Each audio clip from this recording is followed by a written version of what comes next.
Bandiraɓe musidɓe tedduɓe kala ko hoynototno so sami foti ko heccede. Bandiraɓe ɗum ɗo ko résidence semme ko nokku poftorɗo tawi ko poftorɗo yimɓe mawɓe seeremɓe walla lamɓe walla ni remoɓe ha e awma. Bandiraɓe oɗo résidence so waɗani en ɗum ko musidɗo men le maire de l'émergence Habibou Thimbo jiyaɗo ɗo e semme, jiɗɗo guendi muɗum, jiɗɗo fuutankagal, jiɗɗo diwan muɗum, jiɗɗo région de Matam, jiɗɗo département de Kanel. Bandiraɓe musidɓe oɗo de ko neɗɗo garɗo wallude président de la république, ko garɗo nangande ɓiɓɓe fuutankoɓe, ko garɗo nangude e nder cuggagu jeunesse fuutankagal. Bandiraɓe sehilaɓe wonko bawɗo ne waɗa mo wawa suyi sikkat ko wasu taw noon wona wasu koye wawde jiiya.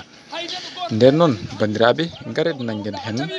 garet nanganen monsieur le maire de la commune de Semme woni Habib Thimbo. Hande noon enen jogui ɗo ene dente tawi ko dente baɗɗe fayide payidunde to banggue dawrugol. Représentant ministre de l'environnement et du développement durable Abdou Karim Sall nen ɗo, représentant les députés Farba Ngom nen ɗo, représentant Amadou Samba Kane mo Amadou Ounaré nen ɗo, bandiraɓe fuutankoɓe fuutankagal nen ɗo, Fouta nen ɗo,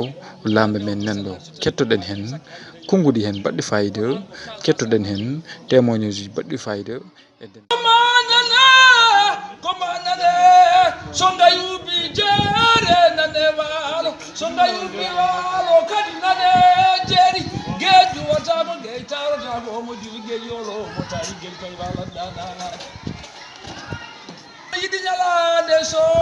mo tawdi babul kayo tawru babul laamu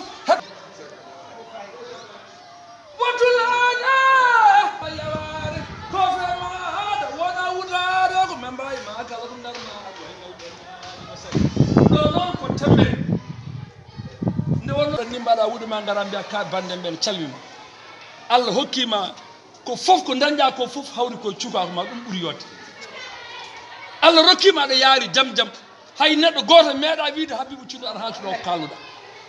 hay neɗɗo goto meeɗa wiide Habibou Thimbo arata ɗo ko nawnuɗa. A tawi bamma noon ene feeri lawol kono anna bonnani lawol ngol,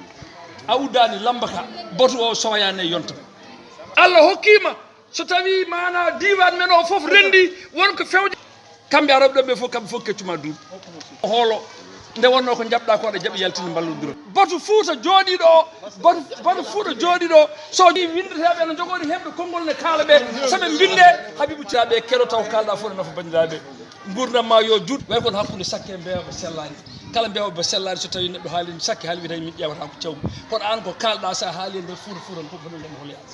Bandiraɓe hande noon ko Ƴalla TV ari ƴettande on ɗiɗo image uji ko yooɗi noon ala daranam